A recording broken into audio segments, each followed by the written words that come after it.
The Messiah said, "When you come to know yourselves, then you will become known, and you will realize that it is you who are the sons of the living Father. But if you will not know yourselves, you dwell in poverty, and it is you who are that poverty."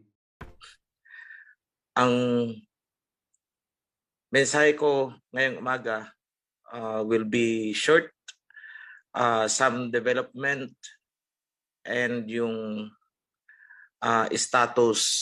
Alam ko inaabangan ninyo ito lahat. Yung Ukraine and Russia. Sa local muna tayo. So kung hindi nyo pa napapansin, and I hope si Priest Sena na lang mag-present, very visible na ang development ng construction ng ating temple, and the construction timeline natin dyan is 3 years. Yung last 1 year niyan is hopefully para sa finishing touches, mga furnitures. As what I have said, we will do our best to give King Yahawashi the best kung ano ang kaya natin. Kasi kung natatandaan natin, ang temple na yan is laid with gold. So, expect therefore na this might be one of the most expensive undertaking. Pero huwag kayong mag-worry, as I am not worried, hindi ako nag-aalala kung saan natin kukunin yung budget para dyan. Basta sige lang tayo kung ano ang makakaya natin gawin, gawin natin. And Jehovah will do the rest. Yan lang ang natin, ang kapitan natin. Gawin natin kung ano ang makakaya natin gawin, isagad natin, at ang hindi natin kakayanin, ipaabaya natin kay Abay Hawa. He will do the rest. Yan po sana ang philosophy ng lahat. Ngayon, concerning the revision, last night, natapos namin for the second reading, ang 4 Gospels, Matthew, Mark, Luke, and John. At yung inaakala namin noon na minor touches na lang ito, mga punctuation marks, capitalization, and so on, indention, yan ang akala namin noon na mangyayari for the second reading. Pero nagulat kami dahil a revelation has been given to the revisionist. May ipinapansin sa amin ang isang napakalaking bagay, napakalaking kasinungalingan na doktrina na lumason sa buong mundo. And this is the only version of the Bible that will reverse kung ano ang lason na yon. So what we are doing now is an antidote. And may isa tayong bibigyan ng hustisya because for 2,000 years, yes, it's 2,000 years. Sa loob ng 2,000 years or higit pa, ang isang Bible character na ito ay talagang nilait, tinuligsa ng buong mundo. Ngunit lumalabas doon sa ipinakita sa amin sa revision na siya ay biktima lamang. Biktima. Ang akin is hindi namin alam kung paano ito i-reveal sa inyo because this will turn the table upside down. Babaliktad talaga, hahalo ang balat sa tinalupan. And even the Pope himself will really be infuriated. Talagang magwawala sila ng todo-todo. I tell you that. Magwawala talaga sila dito sa revelation ito na inilabas namin. And this person ay binigyan ni King Ahasuerus ng napakaraming sekreto. The secrets of the kingdom was first given to him sa kanya unang ipinaunawa. Sa kanya unang lihim na sinabi ni King Ahasuerus. Even the secrets of the cosmos, even the secrets of the universe, sa kanya ibinigay. Napakalalim po ng alam ng taong ito. But he turned out to be a villain for 2,000 years. At pinakita sa amin kung saan yan matatagpuan sa kasulatan. Sa mga hindi binigyan ng pagkaunawa, dinaan-daanan nila itong mga verses na ito, pero hindi talaga nila naunawaan itong sinasabi ko tungkol sa taong ito.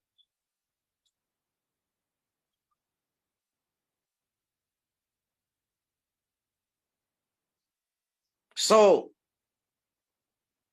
pinag-initan talaga ito. And he was killed.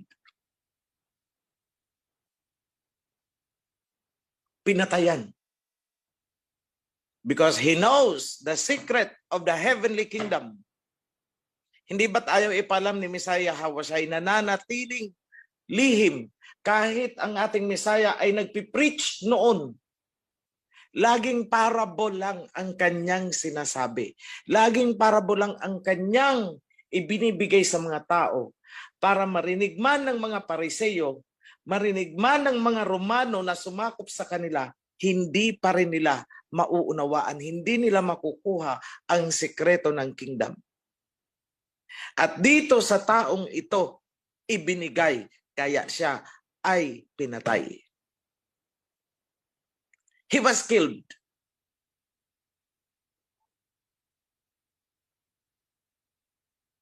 And his name was destroyed across the 2,000 years.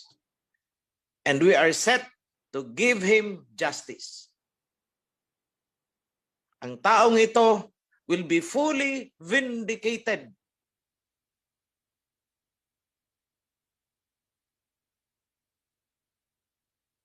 Hintay-hintayin nyo lang, mga kapatid. Dahil dahan-dahan naming ipapaunawa sa inyo, dahil ayaw naming may malalaglag na sino man sa kawan kapag ito na ang inilabas ko.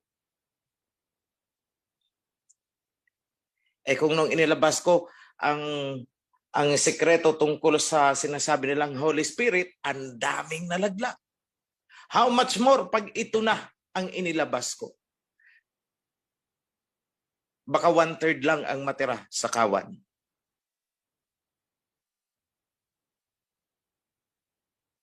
Kasi kayo ay napaniwala na ang taong ito ay ganito at ganon at ganere at ganon.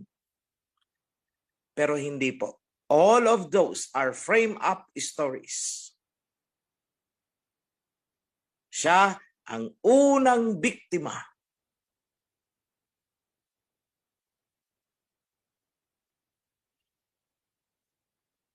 Just like John the Baptist, mas masahol pa ang inabot ng taong ito kay John the Baptist. Kasi si John the Baptist pinatay, hindi sinira ang kanyang pangalan. Pero itong isang ito, pinatay na, sinira pa ang pangalan. You will know that very soon. At nakita namin lahat ang palatandaan sa 4 Gospels hanggang sa Acts. No wonder. Itong Pope na ito ay nag-initiate ng project I like this, okay? na i-revise ang Bible. Di ba sinabi ko na yan sinabi ko na yan sa isang video ko that the Pope is going to revise the Bible. Hindi yata nila maayos-ayos at napakalaking kahihiyan if they retract it. So therefore, i-junk nila ang Bible, the entire Bible. Dahil ang sabi nila, obsolete na daw. Well, tama. From the very beginning, ginawa nila itong obsolete. Para ang kaalaman natin ay obsolete. But no, the truth will always prevail. And it is prevailing now. This is the conquest. Ito yung laban na ginagawa ko ngayon. That's why, pasensya na muna kayo. If I could not personally attend sa mga meetings, hindi man ako makabisita dyan, as I used to do dyan sa Kasile, owing for security reasons na din.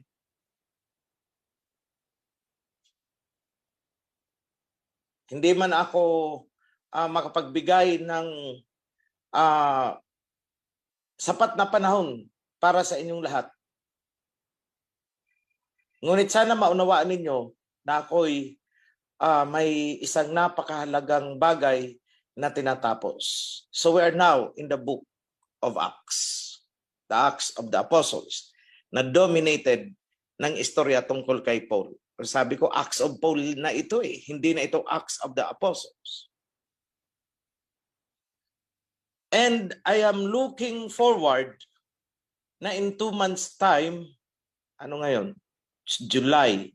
Sana itong July na to matapos namin ang buong New Testament. So we can go back doon sa Old Testament.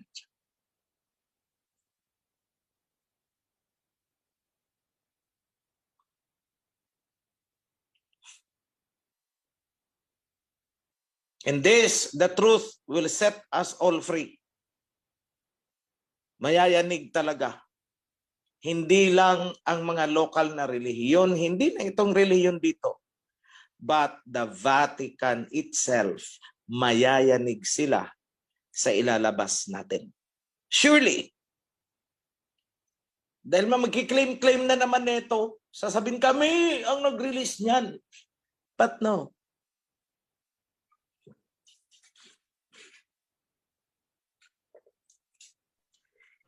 Dahil hindi nila nakita ang totoong identity ng taong ito sa so-called Bible na ginagamit nila.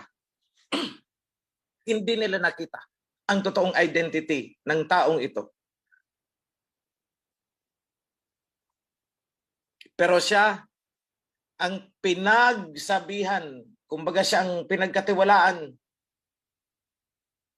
ni King Yahweh ng higit na napakalalalim na kaalaman, including the universe, the cosmos. Andun sa kanya.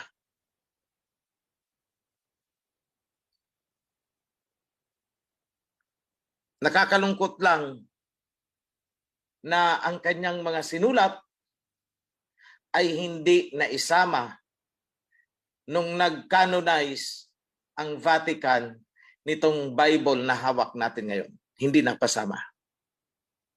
But we will review that and maybe we can publish that separately. And in the second edition ng ating Bible, doon namin siya ipapasok after the book of Acts.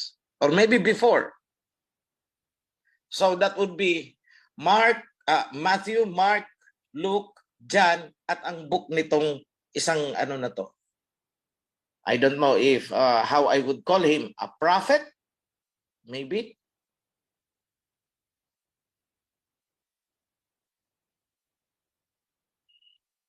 As of this time, let us regard it that way. Pero hindi siya prophet kasi personal na sinabi sa kanya, binigay sa kanya ng Messiah Hawashai, ang mga lihim na kaalaman tungkol sa heavenly kingdom. At yun ang isa sa nakikita naming dahilan kung bakit siya pinatay.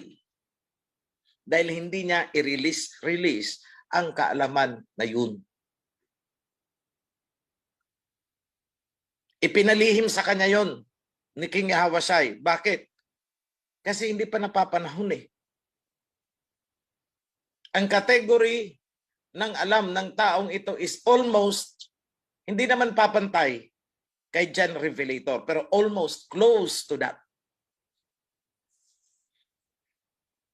So di ba, ayaw ipaalam ng Messiah Hawashai yung secret of the kingdom, hindi niya pinapaalam. Kaya nga nung siya ay sinabihan ni Pilato na, so you are a king. Ang sagot niya, ikaw ang may sabi niyan. Kasi tinanong ni Pilato, where is your kingdom? Ang sagot ni Messiah Hawashai, yung sinasabi niya na my kingdom is not of this world. Ang actual na sinabi niya is, my kingdom is in a distant place and time. Ang kahiraan ko ay nasa malayong lugar at malayong panahon. Tingnan niyo ang hiwaga ng salitang yan. My kingdom is in a distant place and time. Place and time na napakalayo.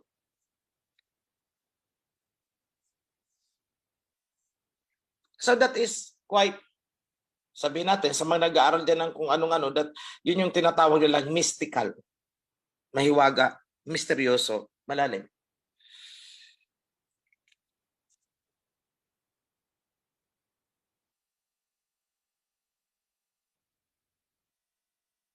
From a distant place and time. So yun ang alam ng taong ito. At nung ayaw niya i-divulge, siya ay pinatay.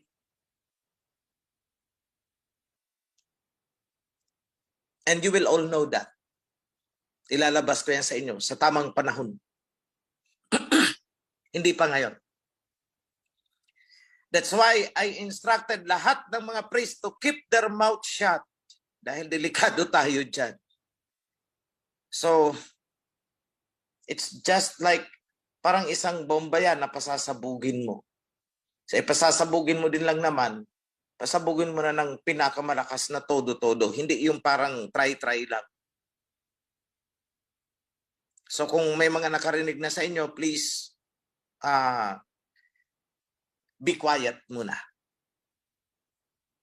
Be quiet.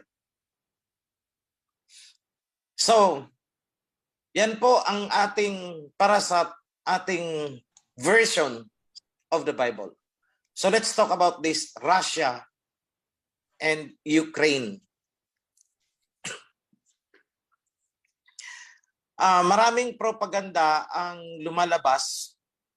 Maraming propaganda ang lumalabas na kesyo natalo na daw ang Russia.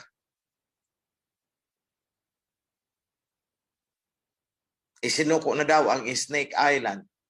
Okay, fine. Dahil nag-retreat na ang mga Russians doon, umalis na sa Snake Island. Pero kung matalino sila, sana naisip nila bakit? Bakit pinaalis ni Putin?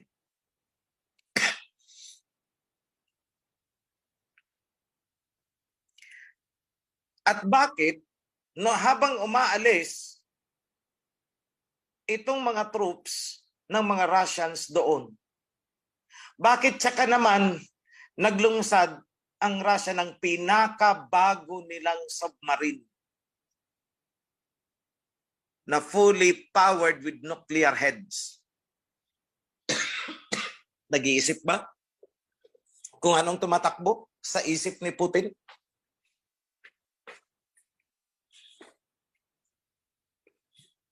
And this is a chilling warning because ang target ni Putin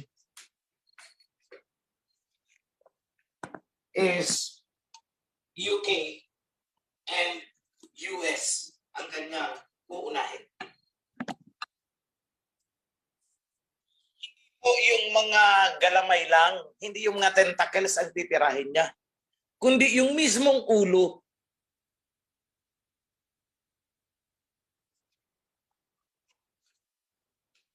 So if you have time, kayong mga nandyan sa mga lugar na yan, if you have time to make application, bakasyon kaya muna kayo dito. After all, kung hindi matuloy, edi mas maganda, bumalik na lang kayo. Eh kung matuloy, what will happen to you?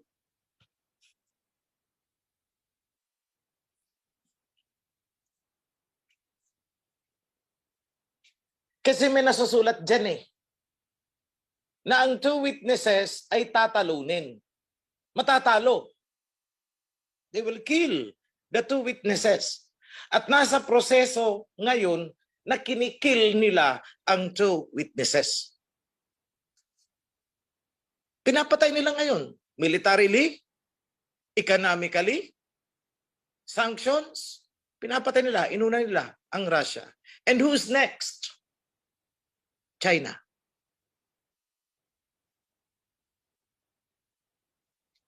So that is the strategy of Satan. Diba? Nasa Book of Revelation yan. Pero anong nasusulat? Babangon, mapatay man nila yan, babangon ang two witnesses and even stronger than before. Mas matatakot sila ngayon. Mas grabe ang gagawin yan.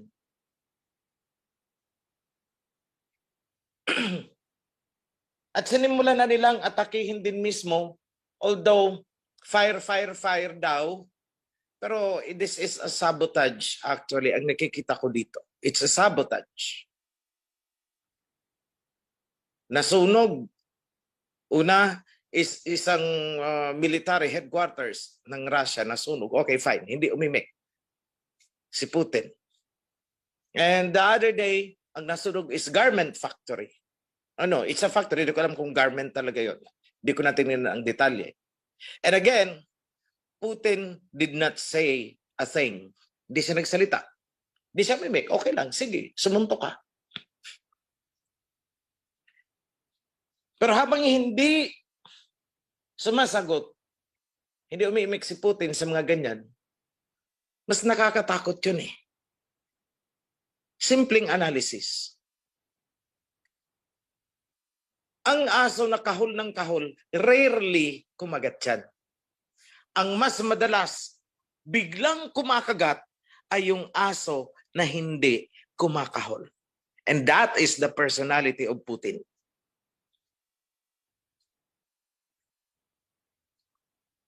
Hindi siya kahol ng kahol. Samantalang ang EU, kaliwat kanan, kahol ng kahol, para silang mga aso ang iingay. But Putin is silent. India is silent. China is silent. Pero their actions are very loud. Time will come na matutupad yung sinabi ko sa inyo noon na magkakaisa ang Shemite territory. At nagulat ako, hindi lang pala Shemite ang sasama eh. Yung dating inaapi-api ng West, Argentina, Cuba, is now applying for membership sa BRICS. So anong susunod dyan? The neighboring countries, yung mga kapitbahay niya. And that will include Venezuela. Mind you, ang oil reserve ng Venezuela ay napakalaki, halos pantayan niya ang Middle East.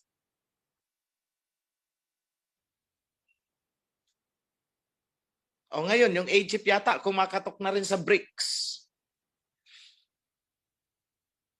Thank you sa information. Sunod-sunod na yan.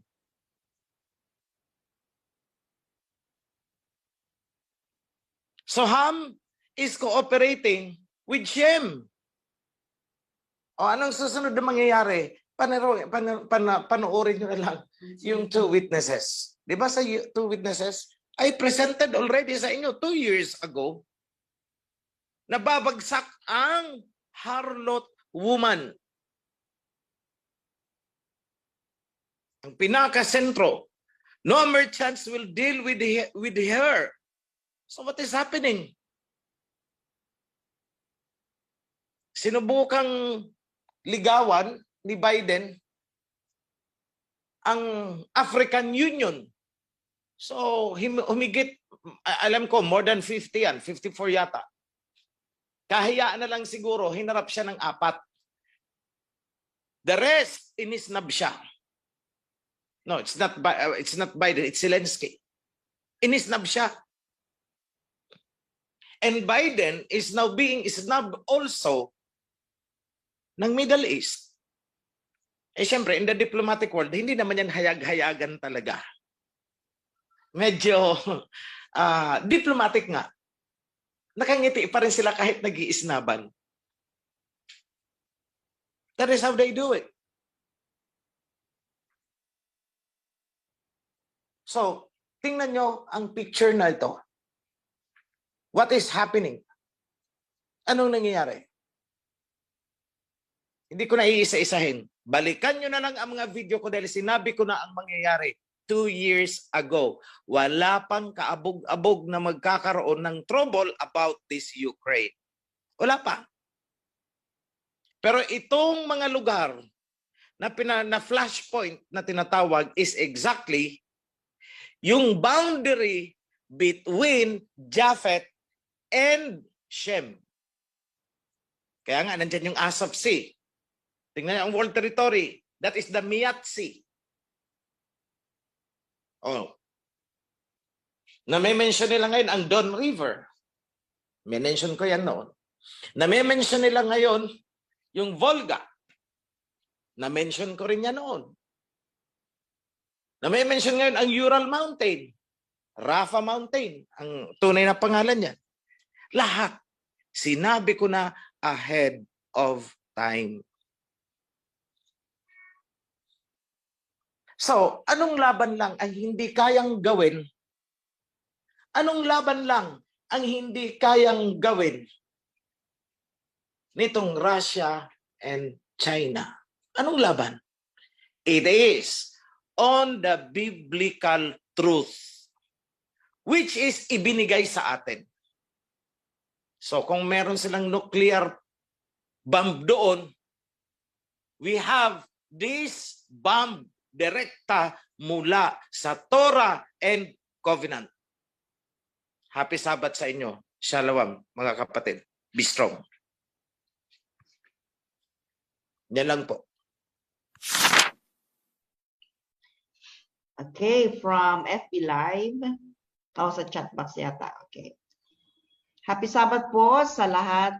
May tanong po ako about the Revelation, chapter 7, verse 2.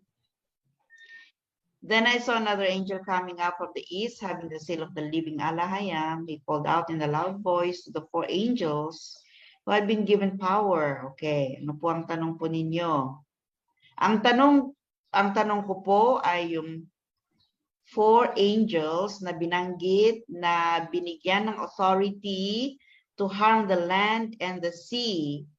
Ay isa na doon ang isa ba doon ang the 2 witnesses?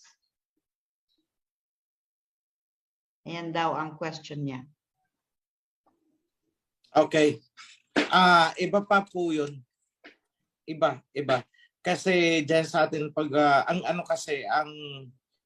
Book of Revelation is sobrang encrypted, layer by layer siya. But in my current understanding, hindi kasali doon ang 2 witnesses. Meron talagang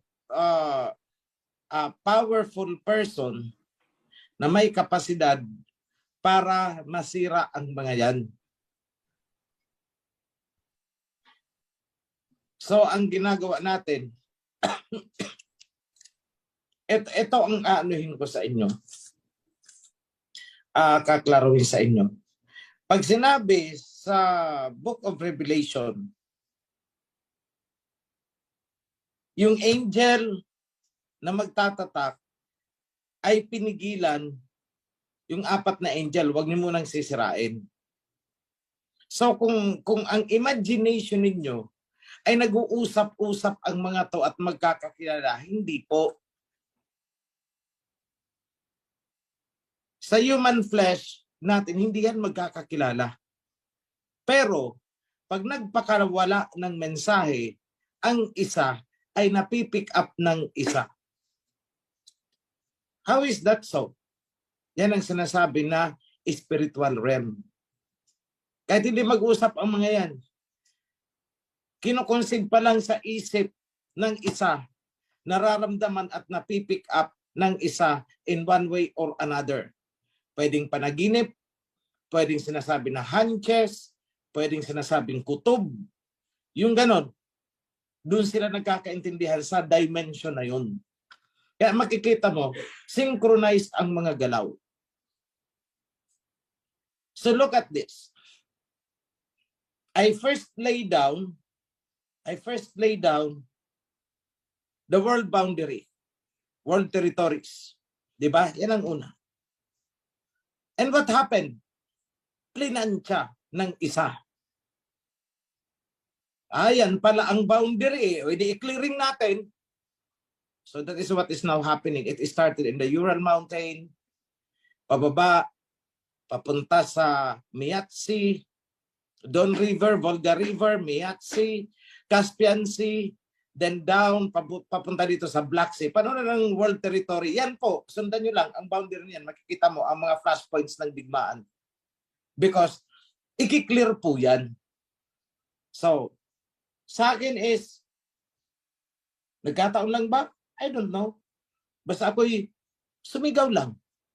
And there it is. Nagmanifest in the physical reality.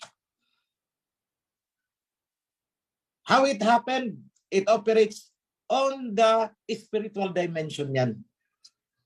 Pero kung iisipin nyo, tinawagan ko yung taong yan, ay hindi po. That's why magkakaroon yan ng moment of truth later on. Kaya tinawag na revelation. Kasi magkakaalaman na. Lahat ngayon, kami ay nakamaskara. Sila nakamaskara. So you don't know who is who in the spiritual realm. Pero nagkakaintindihan yan. At magkakabulagaan yan sa dulo. Ay, ikaw pala ang may gawa ng ganito. Ha? Ay, ikaw pala si ganun. Ay, ikaw pala si ganun. And when will that happen? Magaba ni King Yahweh. Siya ang magre-reveal niyan. Oh, congratulations. Job well done. Ikaw, nagawa mo ito. Ito, nagawa mo. Remember the parable of the servants. Magkakaroon niya ng reckoning. So, yan lang po, mga kapatid, ang may sasagot ko. So, right now, these revelations are warnings to prepare us. At least hanggang dyan sa level na yan, alam ninyo, okay na yan. But the deepest secrets, actually, hindi na kailangan kung tutusin. Bakit? Kasi sa panahon ng 12 apostles, ang alam ni Pedro, hindi alam ng iba. Ang alam ng iba, inilingid kay Pedro. No one among the apostles knows everything. Wala. Bawat isa ay may natataging kaalaman na ibinigay sa kanya. Pagharap ng Messiah dito sa isa, kakausapin, iba naman ang i-reveal sa kanya. Pagdating dito sa isa, iba ang i-reveal. And they will work as one. Ganun po yun. Kasi kung ibabagsak ni Messiah Hawasay lahat ng kaalaman sa isa, eh paano kung namatay yung isa na yun?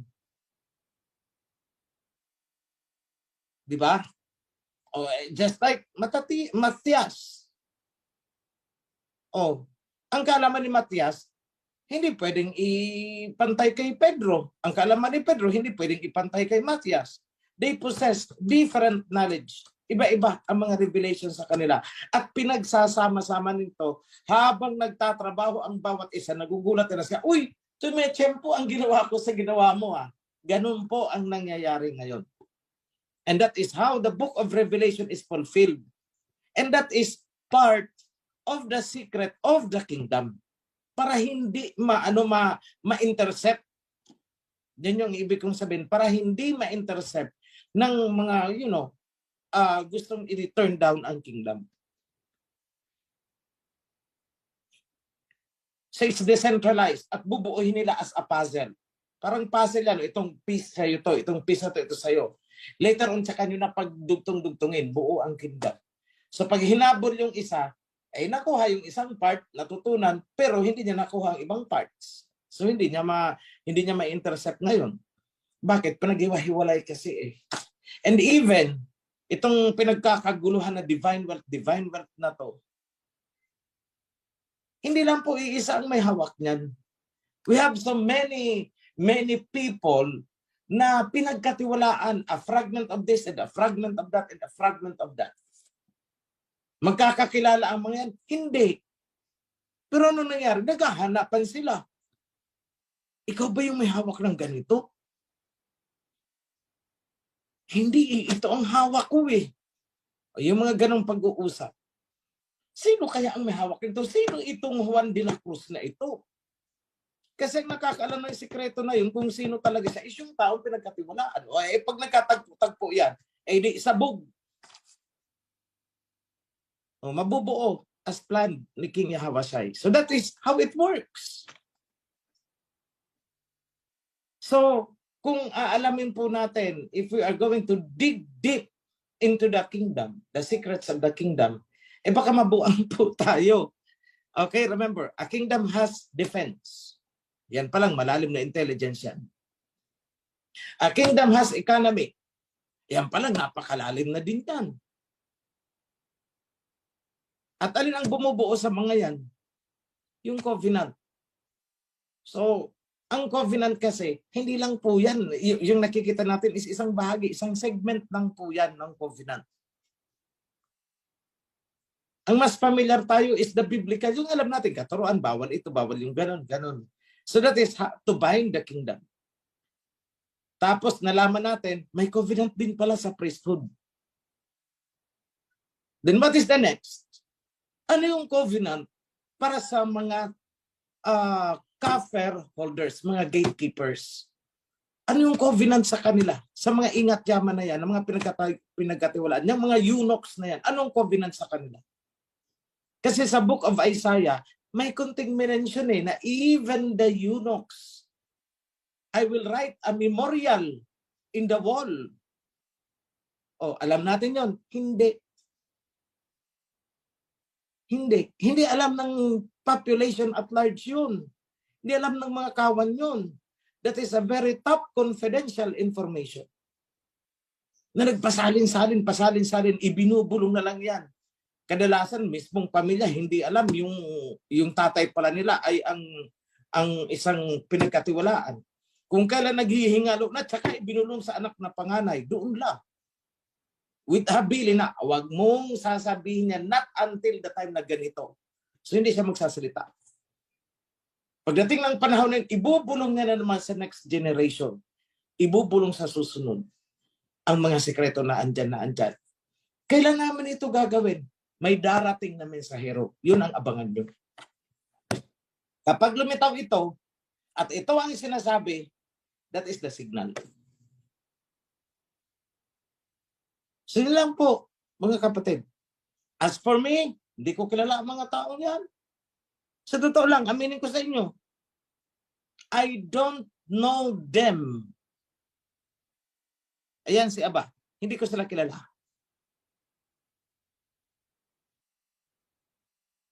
But then,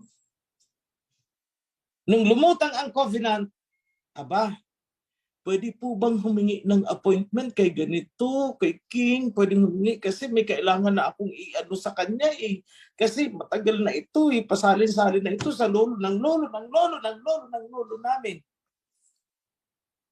Ganyan po. Hindi ko pa sinabing actual na nangyari yan ha. Halimbawa lang po yan, ha? Halimbawa lang. Halimbawa lang, ha? Halimbawa. O baka naman sabihin ninyo, ay, si UHC. Hawak ang wealth ni King Solomon. Wag po kayong magaganyan. No, it's not that way. Basta, everything is in secret. Yan lang po, mga kapatid. Yan ang sagot ko dyan sa tinatanong niya. Yada, maraming salamat po sa kasagutan, mahal na hari.